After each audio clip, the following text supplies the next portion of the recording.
good afternoon, good evening, from wherever in the world you may be joining us today. My name is Jeroen de Wolf. I'm the director of the UC Berkeley Institute of European Studies. Would like to welcome all of you to today's event on environmental strategies in the European Union for a sustainable future.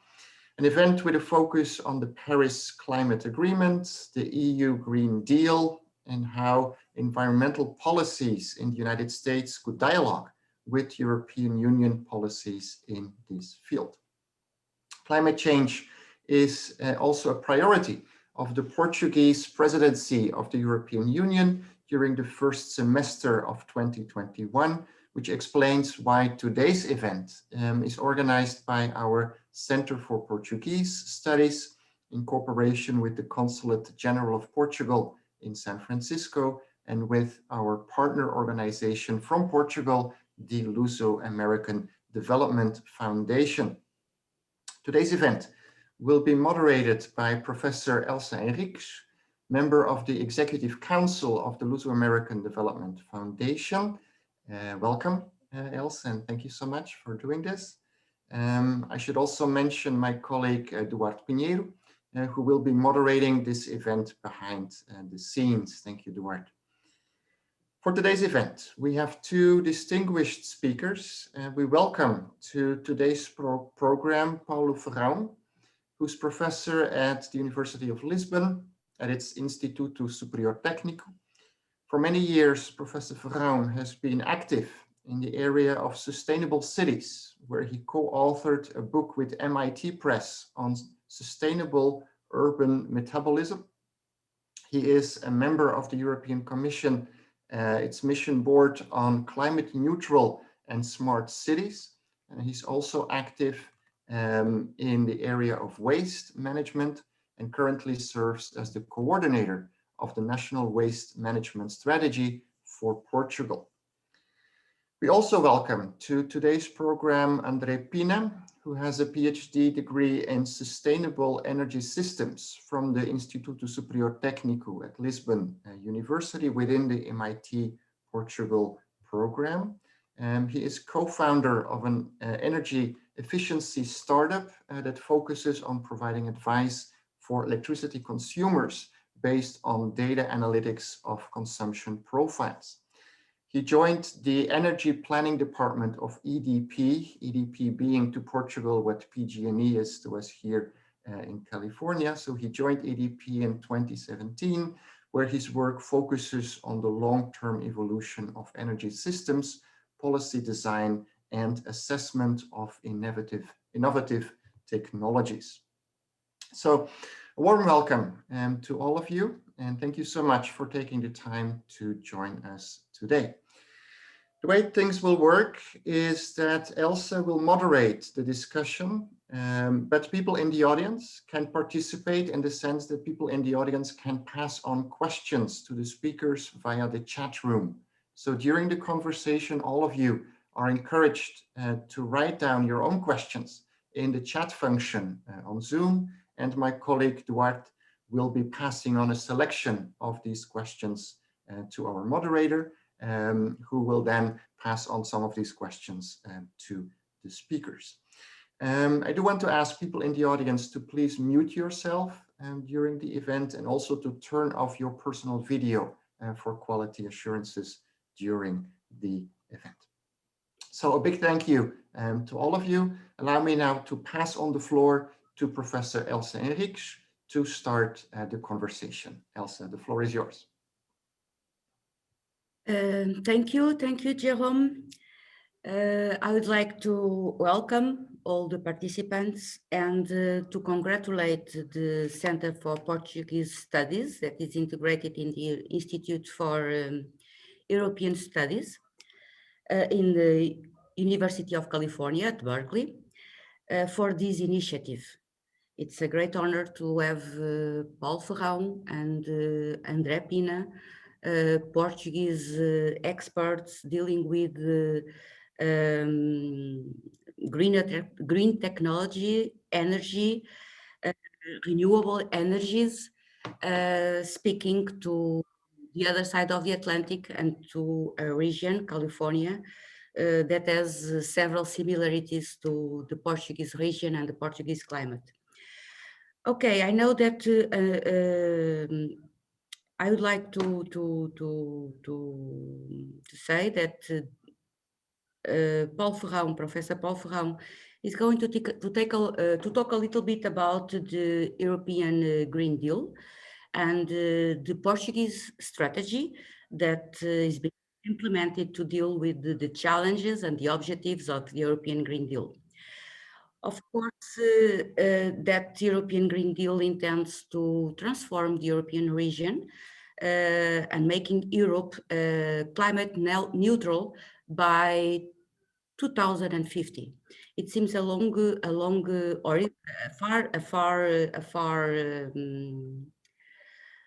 far objective. We're talking about 30 years from now, but in fact, it's a big challenge to consider that the objective is to have no net emissions of greenhouse gases in Europe by 2050. And I would say that this is a dream, Paul. And I must say also that I like dreams. Those are the things and the behaviors and the mindsets that make us as a society to go further in a better direction. But in fact, to make Europe and the European economy sustainable, we have in the past years, in the past decades, several initiatives for the same objective. What is it possible? Are we going to achieve it now? What is different from other initiatives? Can you say some words about that? I know that you have a presentation, so go further. This floor is yours. Paulo. Thank you very much. Thank you, Elsa. Thank you, Jerome. And thank you all. So it is really a great pleasure to be with you here today. And indeed, I think we share a lot with California. And it is also a pleasure to address this topic of Green Deal. Let me start to say that, and the challenge of Elsa, that the main difference is from the Green Deal and other Green Deals. So I understand that in the US, there are a few Green Deals. So I still remember maybe 1 year ago or 1.5 years ago, I had a dinner with my good friend, Ernie Moniz, which was the former Secretary for Energy of the Obama administration. And we were speaking about Green Deals, and we understood that there are so many Green Deals that it was confusing. So this is the European Green Deal. And Elsa, I think that the major difference between any other Green Deal and this Green Deal is that for Europe, at least conceptually, this is not another plan. This is the European plan. And this is very important. So these are some words by the President of the European Commission, Ursula von der Leyen, who very well said that the European Green Deal is our new growth strategy. So it is not another strategy. It is not one of the strategies. It is the strategy for Europe. And then it says something very important. It is a strategy for growth that gives back more than money takes away. So this means that, for example, if we have a strategy based on oil consumption, so we are advancing in economic terms, but we have so many environmental impacts that we are also taking something away. So that is the principle of this type of declaration. And then this is, of course, intended to transform the way we live, we work, we produce, we consume. And this is really the transition that we are now envisaging. And of course, Europe is determined to succeed for the sake of the planet. And as you have said, this is really a dream. So, but this is a dream that is coming through. So, and the major buzzword on this dream, I should say, is that, of course, we should make better use of the resources. When we say resources, are natural resources. So saying in dollar terms, this means that we should add more dollars of added value to the society per kilogram or unit of resource that we use. So this is what it means, resource efficient. and still keeping the economy efficient.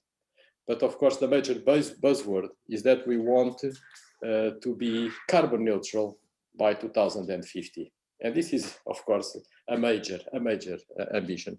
So, and this is to say that we should have no net emissions of greenhouse gases in 2050, which means that the few emissions that we might release then should be captured by alternative mechanisms. And then, of course, we will decouple economic growth from resource use.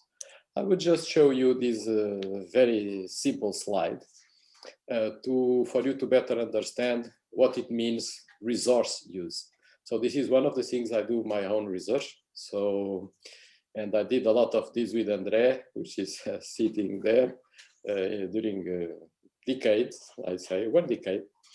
And I would just like to give you some few numbers. So this is the European society. And we extract 5.4 gigatons of materials per year, including oil and other resources like food or sand and rock for construction, whatever. So 5.4 tons we extract. We import 1.7 tons. And you see, we store, so we stock 4.5, we throw away in emissions to air 2.6, we landfill 0.7, export 0.8, and we recycle 0.7. So basically, this is really what we call a linear economy. We are taking resources from nature, putting them back, discarding most of it as emissions and landfill. A lot of it we are stocking in buildings, in infrastructures, but then which will become waste sometime in the future.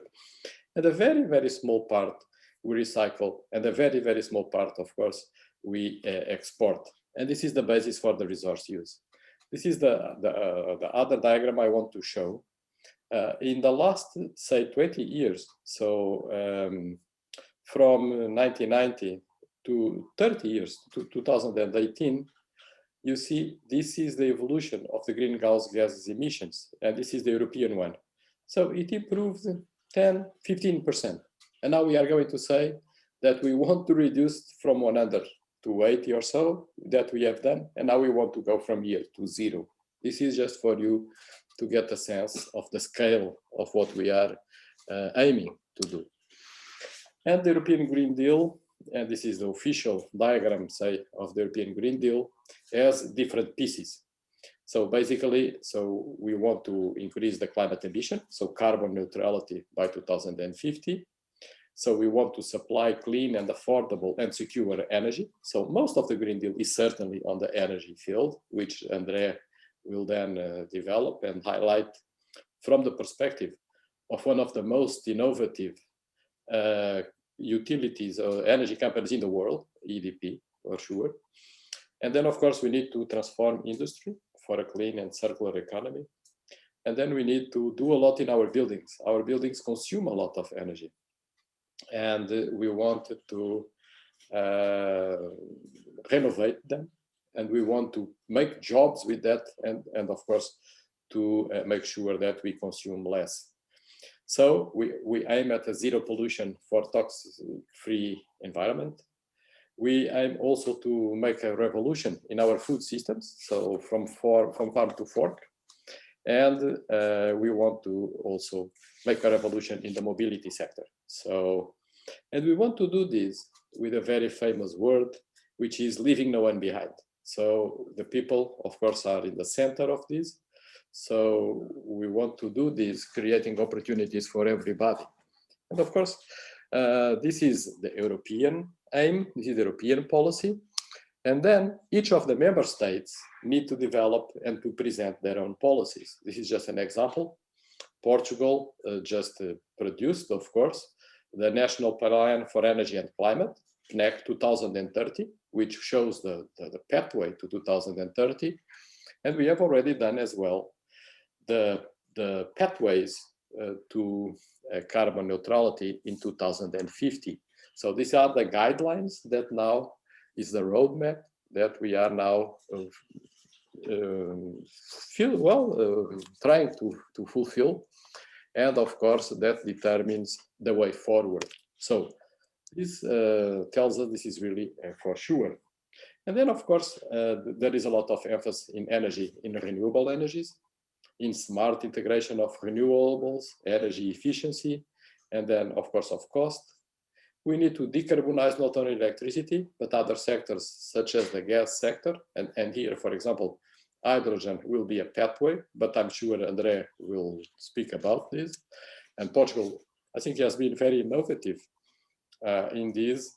And then some of the work that I am doing, and that's why I'm also pushing forward to this, it's on buildings. So we really need to do a lot on buildings. Buildings consume about 40% of the energy. And you see the annual renovation rate of buildings in Europe varies from 0.4 to 1-2% of the buildings every year. And we need to double or triple these in order to transform the current buildings, because we are not going to demolish the buildings in Europe, so we are upgrading them. And then, of course, we want to go to carbon neutral buildings, and we want to provide a lot of opportunities to our economy and to create jobs. So this is the European Green Deal, in short. Of course, then, this goes very much with innovation. So it is also a central piece of the Green Deal to promote knowledge-based innovation.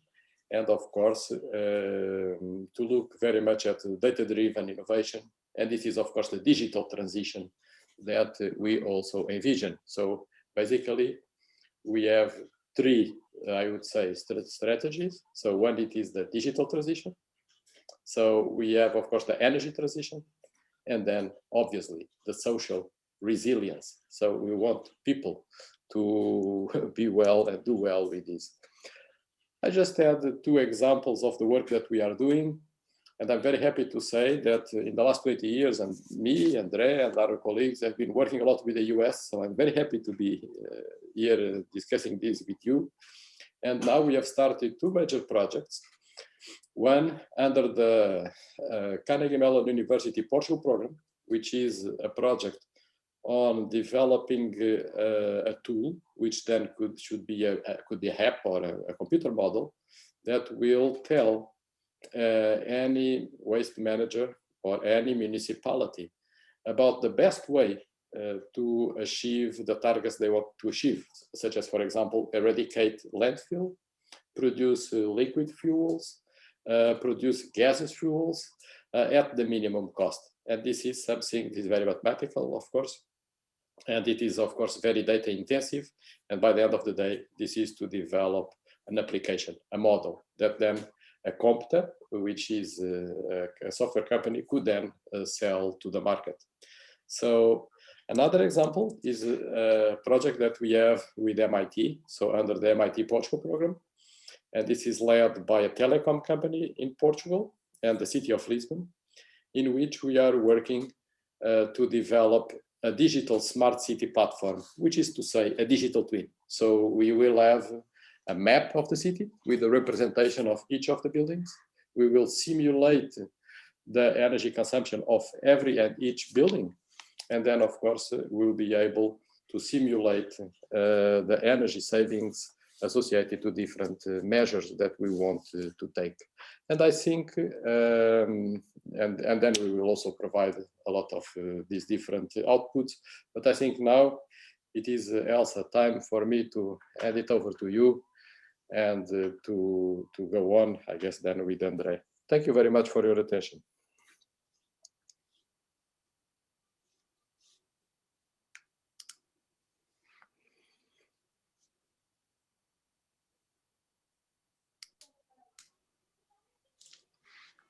If Elsa, I think, André, you might step in because yes, let's say we are just step in. Yeah. So thank you for the invitation to be here today. Welcome, everyone. What I'm going to talk to you a little bit about is what EDP has been doing or has been doing up until now, and where we are going in the future, and how that aligns with the decarbonization goals that we are having in Europe, but not just in Europe. So for those of you that do not know EDP, EDP is a utility. We are present in 20 countries around the world, focusing mainly in Europe, North America and South America, but also starting to look into other geographies in Asia, for example. And we operate throughout the whole value chain of the electricity sector. Around 60% of our revenues come from renewables, mainly wind and hydro, but we are now working a lot on developing our solar platform. Around 25% comes from networks, distribution and transmission, which we have operating in Portugal, Spain, and Brazil. And around 15% from what we call client solutions and energy management, where we include all our portfolio of consumers that we supply with electricity and gas, but also all our solutions and technologies of energy efficiency and electrification that we are developing with them. Roughly, we have around 25 gigawatts of power already installed. We have almost 12,000 employees around the world, 9 million clients. And these are numbers that we just announced yesterday. We have around 800 million euros of net profits yearly. EDP has always been very advanced on the development of renewables, as I mentioned, but now we are taking it one step further. And what we announced yesterday morning was a reinforcement of our commitments to 2025 and 2030, in which we aim to be coal-free by 2025. We want to double the amount of renewables that we have in solar and wind that we install with around 4 gigawatts of deployed capacity per year. By 2030, we take it a step further and we want to have carbon neutral generation across the world. So for all our markets, in which we aim to have around over 50 gigawatts of renewables addition. Of course, at EDP, we believe that accelerating the energy transition is a clear path to promoting economic development and ensure a sustainable recovery from the current pandemic. And we see 5 different axes where we need to work on. So we believe that jumpstarting the deployment of renewables is a clear win-win. We know that this is a trend that must be done across the world. The European Commission estimates that we need to increase the share of renewables generations from 15% to 70% by 2050.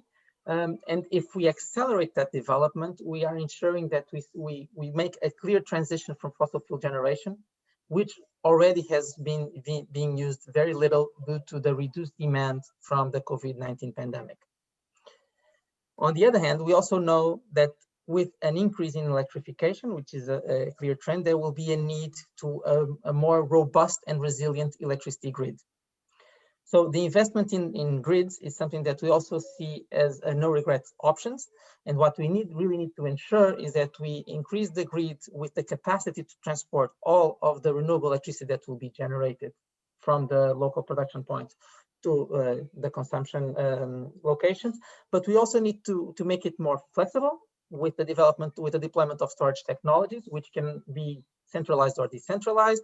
We need to make it more resilient, and for that we might have to think about developing underground cables to regard or to protect it from extreme climate events. And we also need to make sure that we strengthen the integration of the electricity grids across Europe.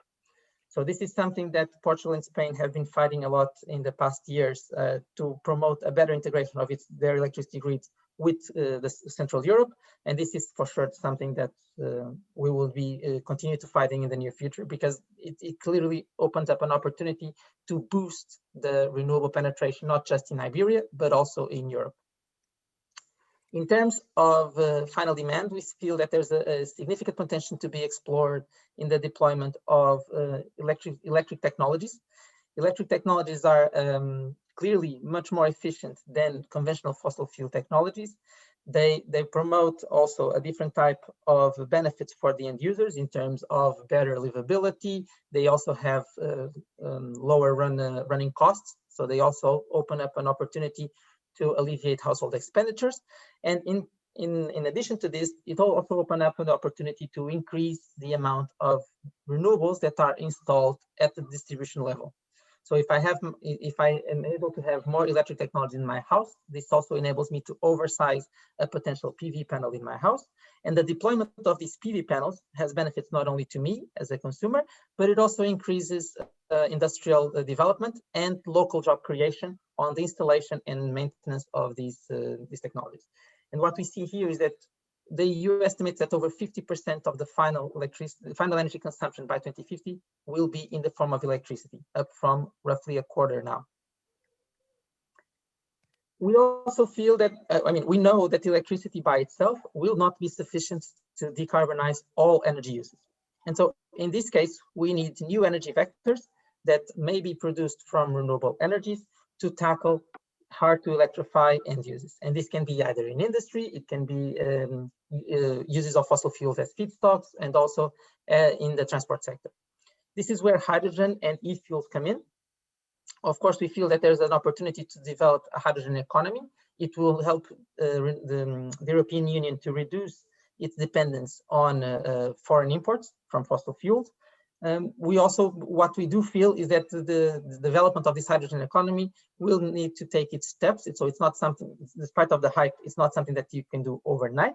And it's something that we should target for specific end uses, which are more cost effective or closer to competitiveness, let's say, and where they are a clear no regret options. So this means that if I'm doing an investment now that will have a lifetime of 20 or 30 years, those type of investments I need to be able to support to make them, to transition them to already a clean investment in order to avoid stranded assets that these industries might have in the future.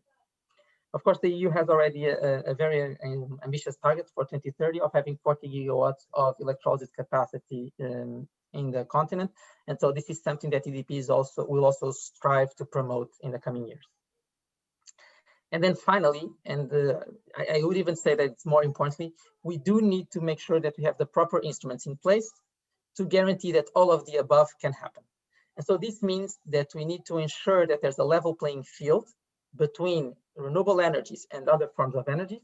And this is covering not just taxations, but also even market-based mechanisms like the EU ETS, which, for example, currently gives out free allowances for some fossil fuel uses.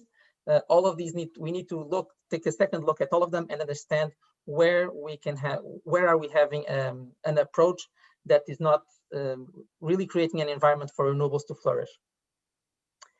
Of course, providing a clear carbon price and clear visibility on a carbon price, this is something that would take the industrials to really think about what the type of options that they are making now. And of course, if we look at the targets for 2030 or for the plans of the European Union for 2030, we see that there's a big range on the expected EU carbon price in this by 2030. So this uncertainty will always keep industrials with a step back, thinking about if this is the time to really make those investments, or if they can do it later on in the future. And so how does EDP really fits into all of these avenues of growth? So we see here that on the left, we see what EDP was planning in terms of investments in the previous business plan, which we presented in 2019. So we were aiming at having around 3 billion euros of investment per year. We've increased that target by 65% to have roughly 5 billion euros of investment per year between 2021 and 2025. From the 24 billion euros that we aim to invest in this period, you can see here that around 80% of these will be related with renewable energies. And these include not just wind, solar, hydro, but also other associated technologies, so storage and hydrogen, for example. 15% in order to develop the grids where we are present, so Portugal, Spain, and Brazil, and around 5% on increasing and delivering better offers to our consumers to enable them to have a better management of their energy use. The deployment of these investments will be mainly split into big regions. So we have around 40% in Europe, 40% in North America, and then we have smaller shares of investments in Brazil and Latin America, and then the rest of the world.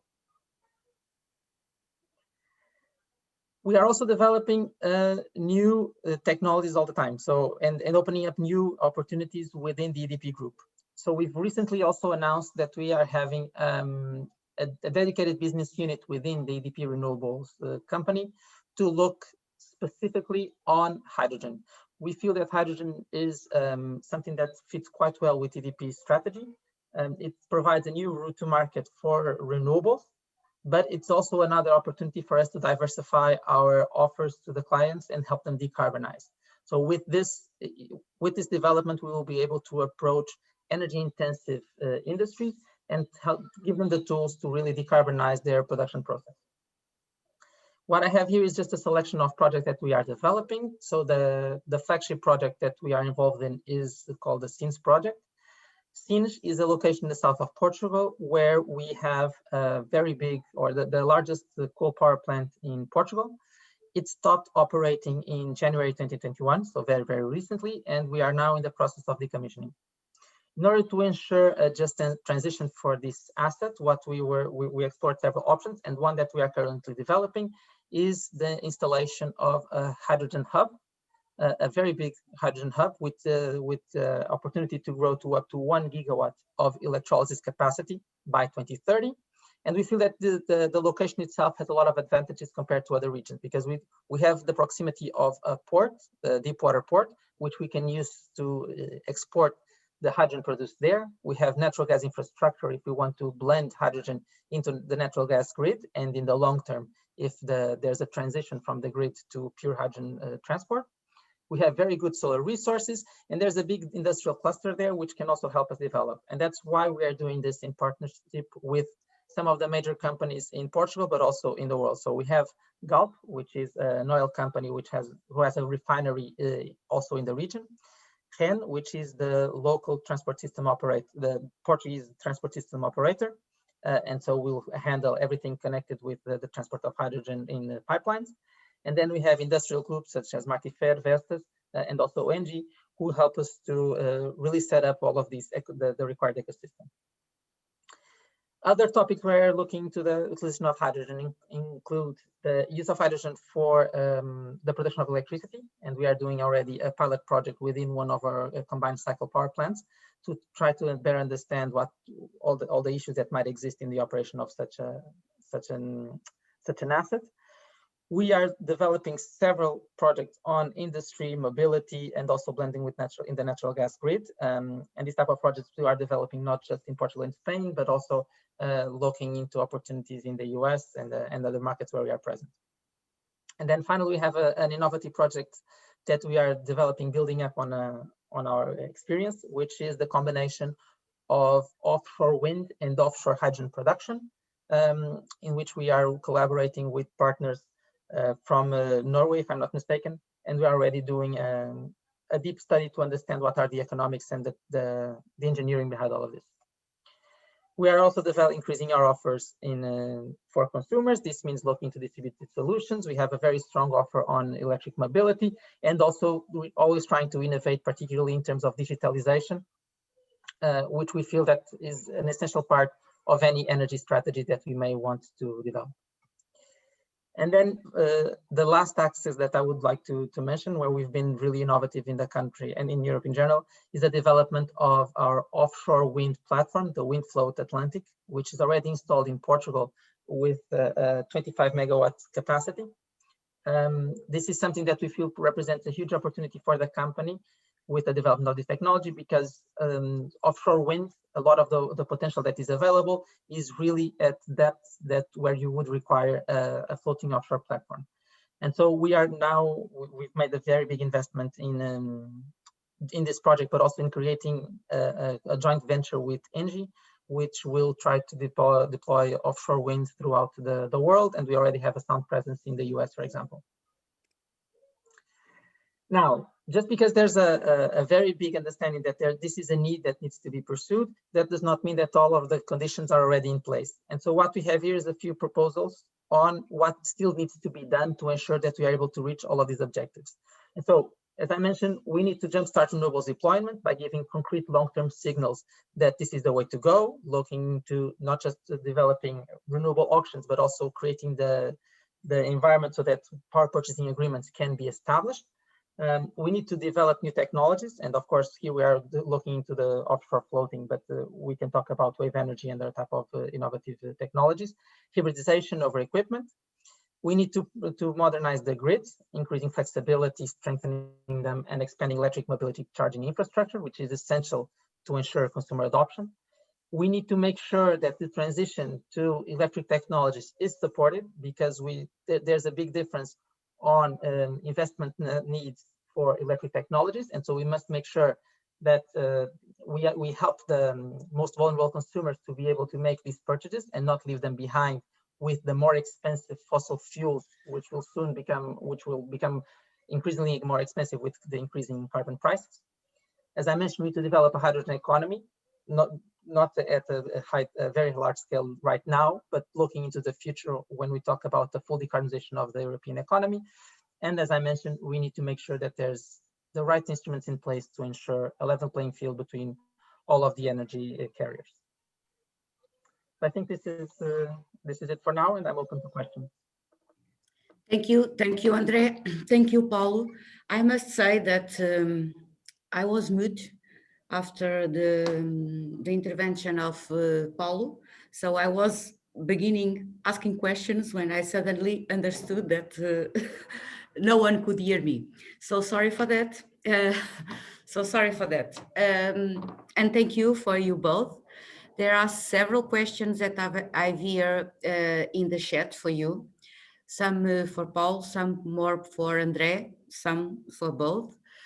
And I have also some questions, so let's begin by the first one. I think it's for Paulo, and that's the first one that appears here in my chat. The question is, from the point of view of Paulo experience at Tecnico, what are the current challenges for remodulation and making European buildings energy efficient?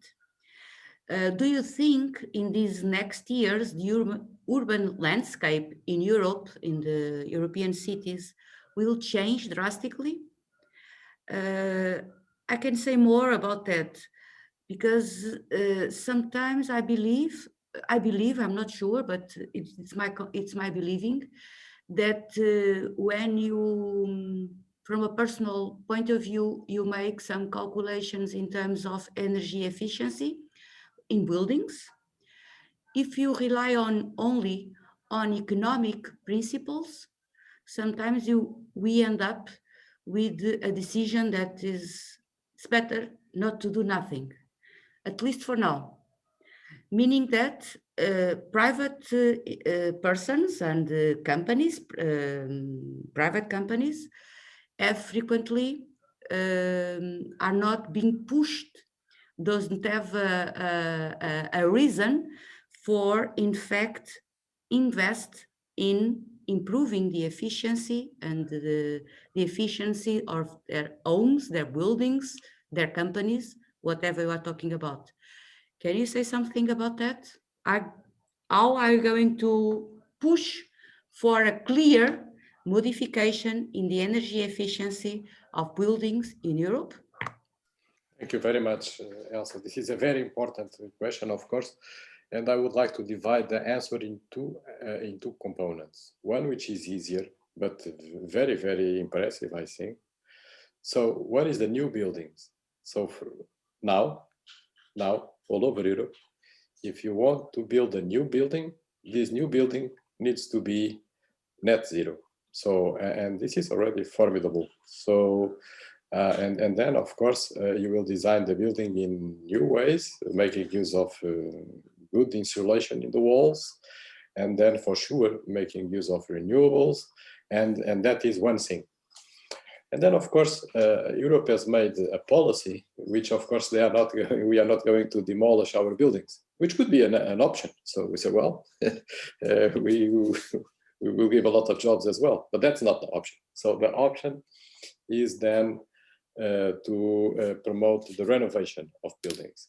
And as you have very rightly said, the renovation of buildings have some major steps, and that should be done in sequence. So, for example, something that we are making some research in is to create, how to create what we may call the renovation passport. So that then, like in a car, so when you have you buy a car, you have this book where you register all the maintenance, and you know what you should do. I think we should do similar thing for buildings. And then, as you have very well said, for example, with the Portugal climate, it is very difficult for example, for me, if I have a house, to increase the insulation of the walls. This will never pay. This will never pay back. It's very difficult, it's expensive, and it will not pay off. If you are in Norway, the conversation is completely different, or in Northern Germany. So of course, climate is very important. But then, Elsa, it comes the role of policy. So while, for example, in this group of the European Commission where I belong, so the mission on climate neutral and smart cities, I have a colleague, which is the former mayor of Ghent, where he created a mechanism by which the municipality will invest in, for example, changing windows of the citizens, and then they will pay back, making use of the energy savings. And it worked very well. In Portugal, as you may know, now we are using some funds to give money to the people to make those changes. So we are giving the money. So as you know, we have now a recent measure where, for example, if you buy a solar panel, the government will pay a substantial part of it with the money they will give you. You are not paying this back. So the policies need to be different. But certainly this will happen, and this is going to happen. So first, to try to promote more energy efficient houses, and then of course more efficient equipments, like for example heat pumps or so, and then of course solar. So one of the questions was, how would I see a city of the future? I am sure we will see a lot more solar panels. So, and that is maybe the most dramatic change to the eye, I guess, because of course solar panels are becoming competitive with regular electricity supply. And of course they are going to come. And then of course a lot of technological innovations, which I'm not now going to others, but Andrea just mentioned, with the possibility of you selling your electricity to the neighbor and creating smart energy communities. And this is of course coming up, and some of it will be in an economical terms, like the solar. Others will need policies to support them, particularly in more moderate climates. Thank you, Paulo. I have here more questions from the audience, but I would like to hear from you. One of the things that you mentioned in terms of the European Green Deal is to detach, or at least detach a little bit, the economical growth from resources use. And as you said, those resources are natural resources. I imagine that one of the drivers to do that is to increase significantly the recycling and circular economy. Okay. Of course, it needs technology, new business models, new companies dealing with those issues, and new supply chains, whatever. But will it create some kind of a pressure under to the cost or prices of the natural resources that are available? Because at least theoretically, we are going to use less natural resources. Will it create a pressure on those prices, meaning that they are going to reduce the price because the demand will be lower, and so it will be in time much more difficult to contribute to a circular economy, at least from the economic point of view? That's again a very nice question, you know, Elsa. So that is really well, where policy needs to be right. So we need to make sure that the policy is aligned with the targets and the incentives. So it is then very clear that I'm going to say something which is, I think, very clear, but not very friendly, I guess. So most of the raw materials are very cheap. So as you have just said, so it doesn't pay. It doesn't pay to recycle. They are, and Yes. especially So, they are used in Europe or in the United States, but sometimes they are produced in other yeah, of course, elsewhere. and we need to take care of that. And for example, so, but let's say regulation is all. So, for example, if you oblige, for example, if you say you cannot sell this plastic bottle, for example, that I have here, I'm sorry, so I didn't buy it. I already have it, and I reuse it. But you cannot sell it if you don't incorporate, for example, 20 or 30% of recycled plastic. So, and then you create the market for the recycled plastic. So that is the only way forward. So you cannot expect that things that happen by the market law only, but you need to put some constraints in the market. And I think this is the best option. It is to let the market work, but of course, to put constraints. So to put kind of artificial demand, I would say, for this type of goods, so that then the price will match and will come right. But you are absolutely right. So, but this is basically policy. And again, and I think André could discuss this better than me, this is something very similar to, for example, the CO2 price. So, for example, if you are consuming coal, it's much cheaper. But then, if the CO2 that you need to pay because you burn coal is so expensive, this will make coal not feasible anymore. And if, for example, if you look, I guess, into the last weeks of the last year until now, so the price went, I guess, André, from 25 to, I guess, about 40 euros per ton. And so these are very, very real changes. Yeah. I think that there are two aspects here that we need to take into account. One is when we talk about prices, we mustn't forget that there are a lot of complementary policies that will then take an impact on prices. And so let's think about the CO2 price, which is a very good example. When I do a policy to deploy renewables, what I'm essentially doing is I'm reducing the amount of emissions that I'm going to have in the future.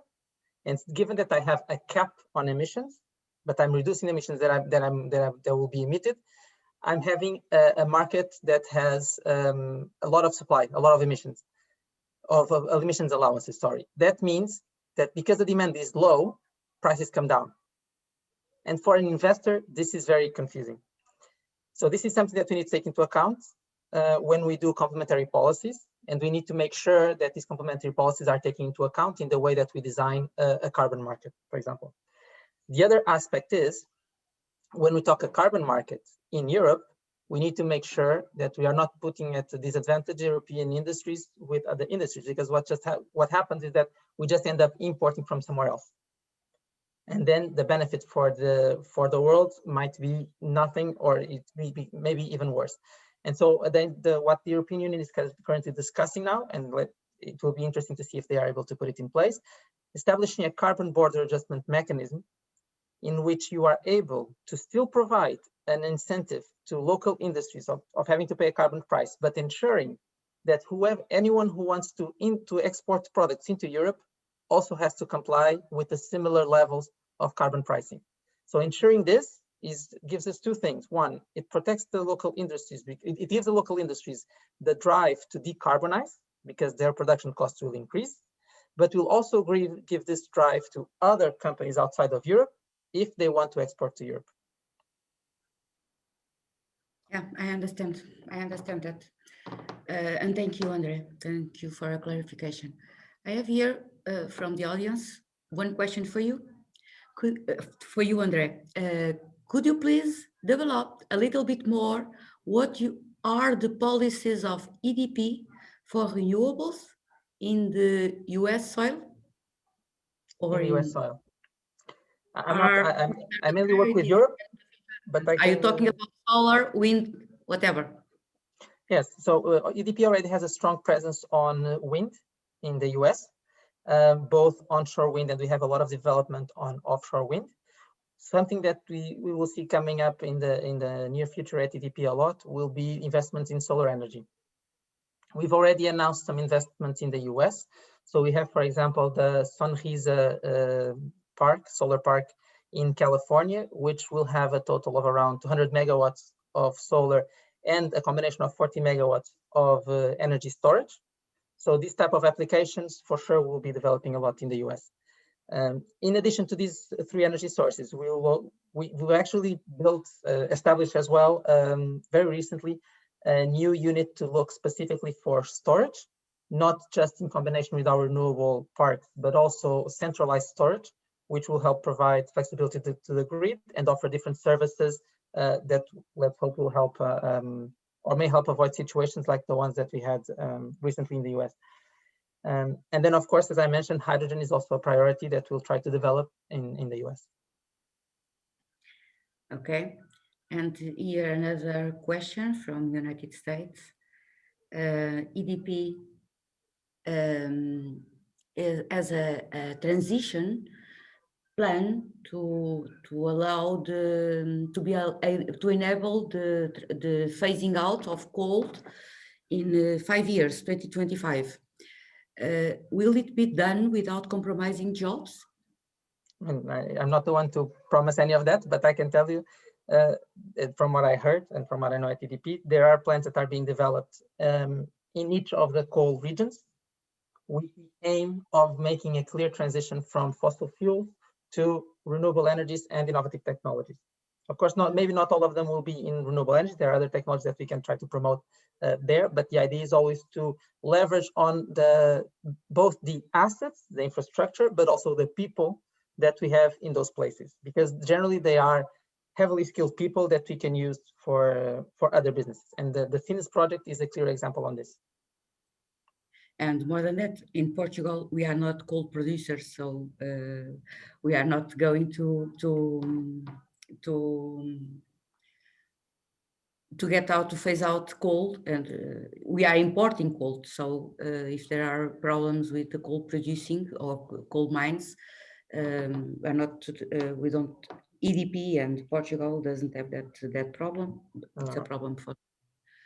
Another question that's a question from me.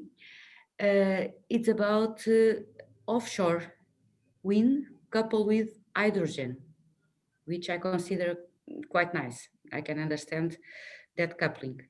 And we mentioned that EDP has a project, WindFloat, intending to produce energy with wind turbines offshore.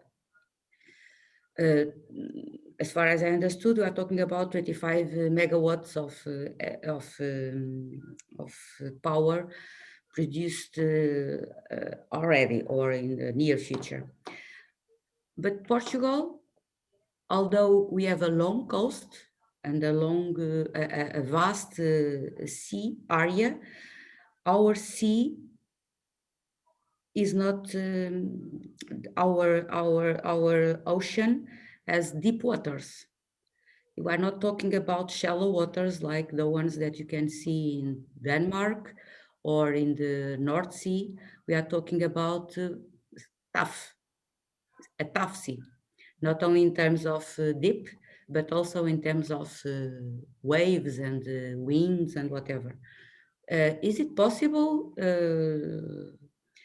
Do you believe in the offshore wind in the Portugal Sea, in the Portuguese Sea?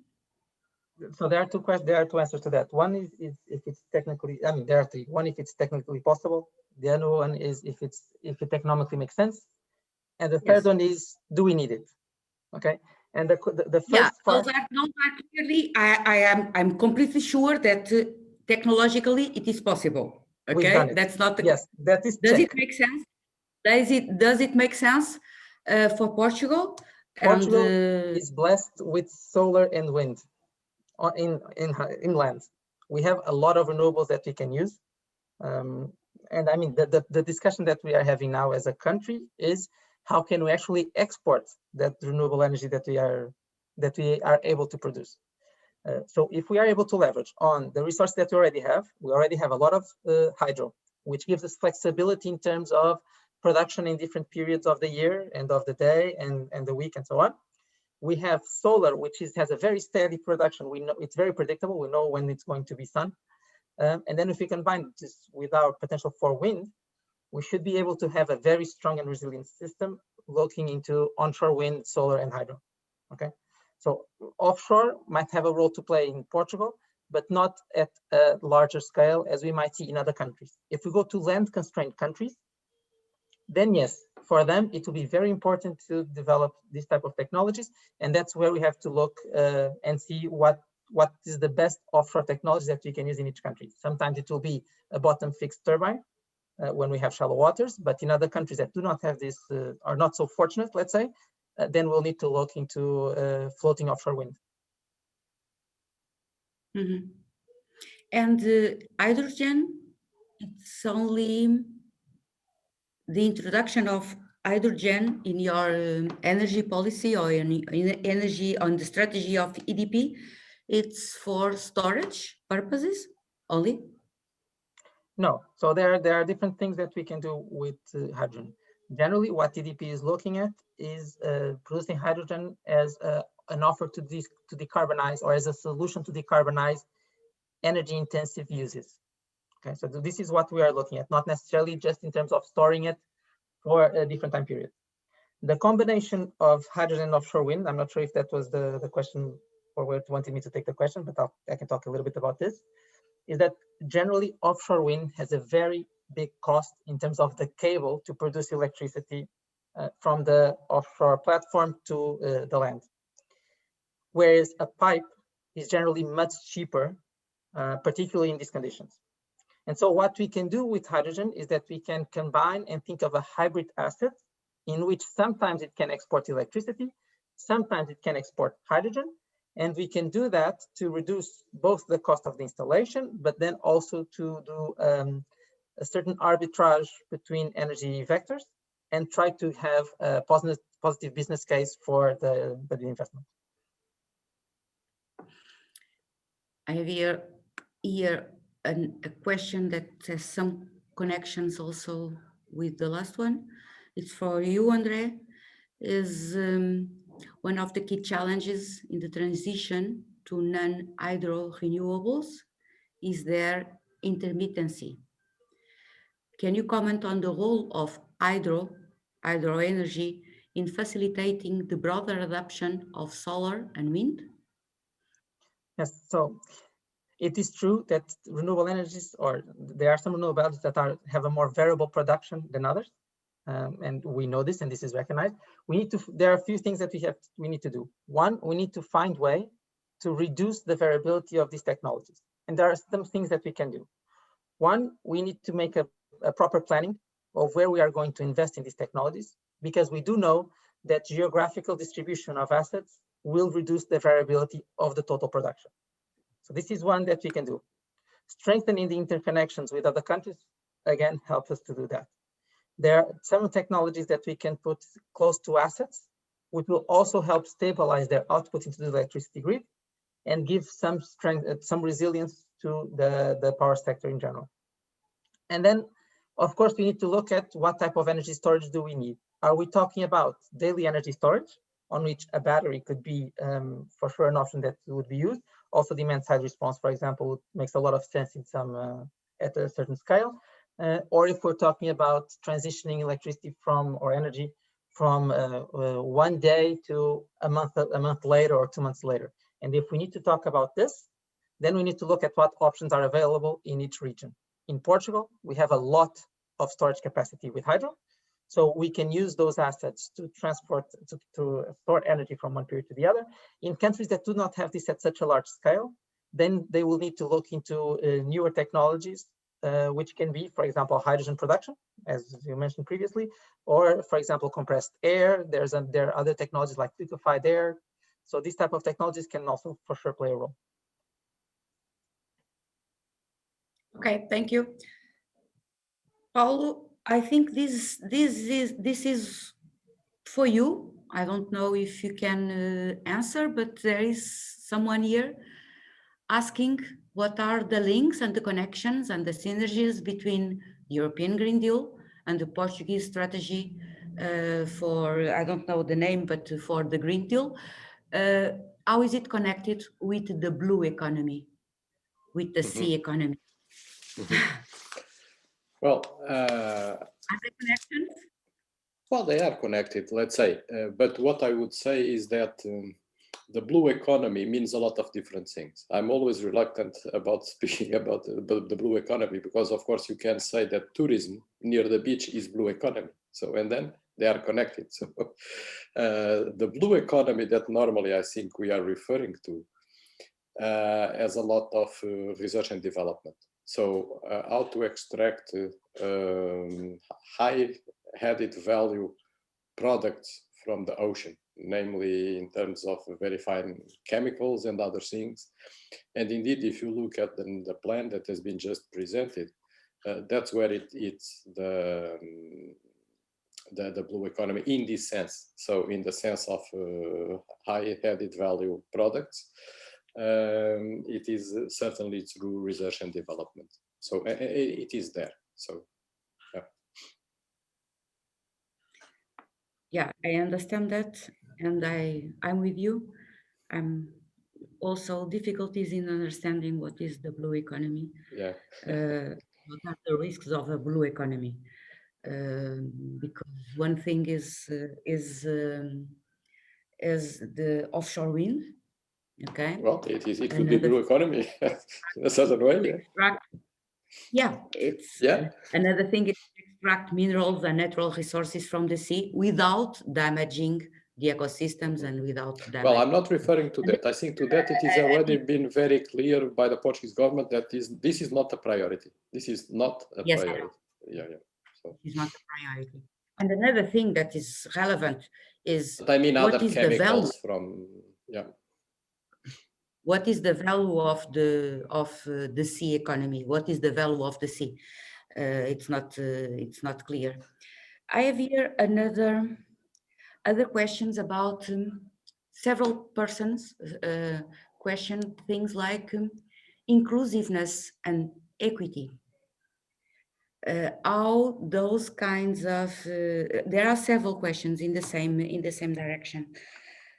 How that Green Deal, how EDP is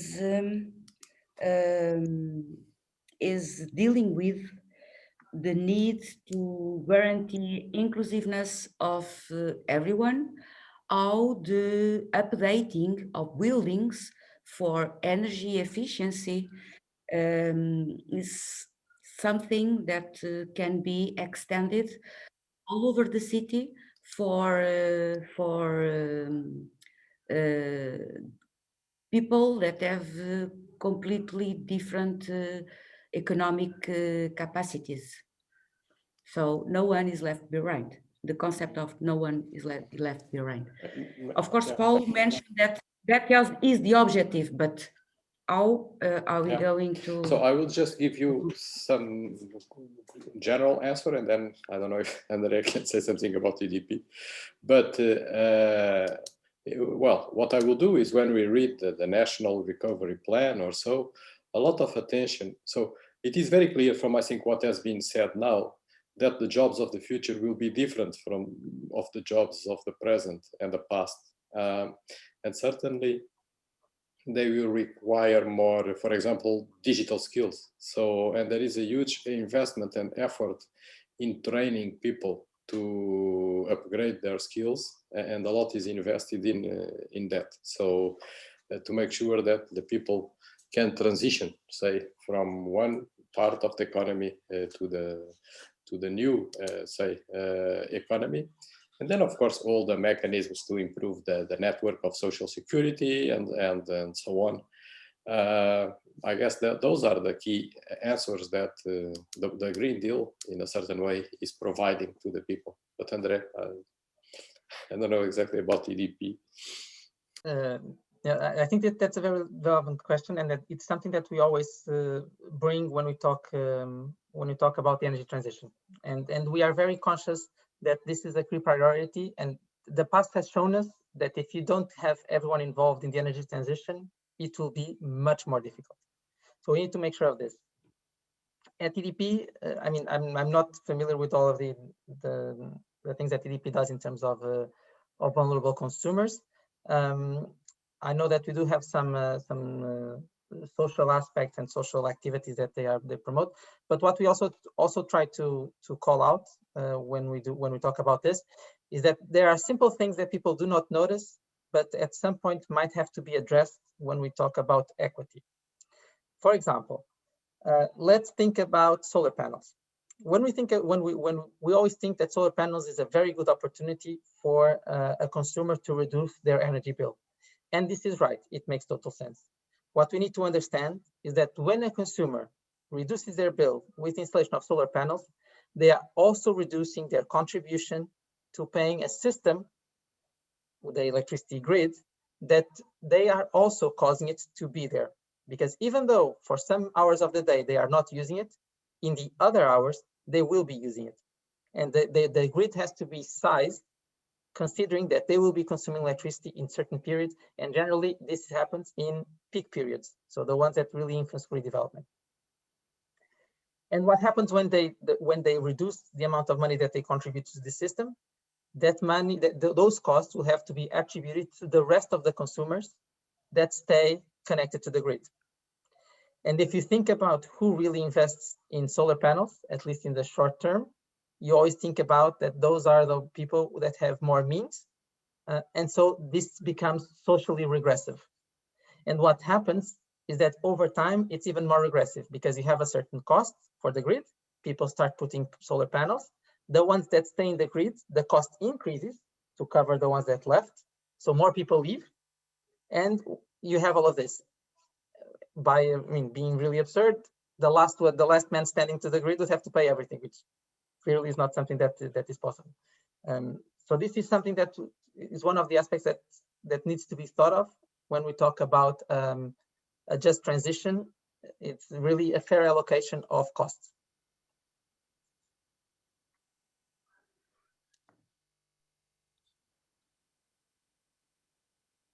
You are froze, André? No, I'm here. Okay, because suddenly you froze. So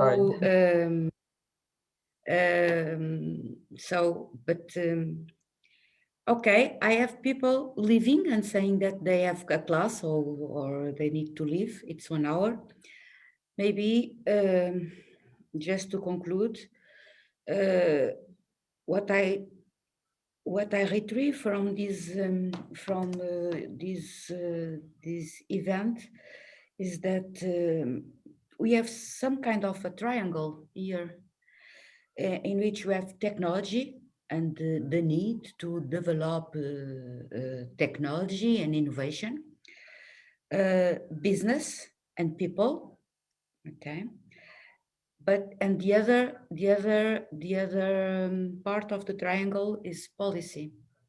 And as far as I understood, is maybe in that triangle, the most difficult thing is to establish the right policies to make business and technology and people going in the right direction in a fair way, in an inclusive way, and an equity way, not to leave anyone behind.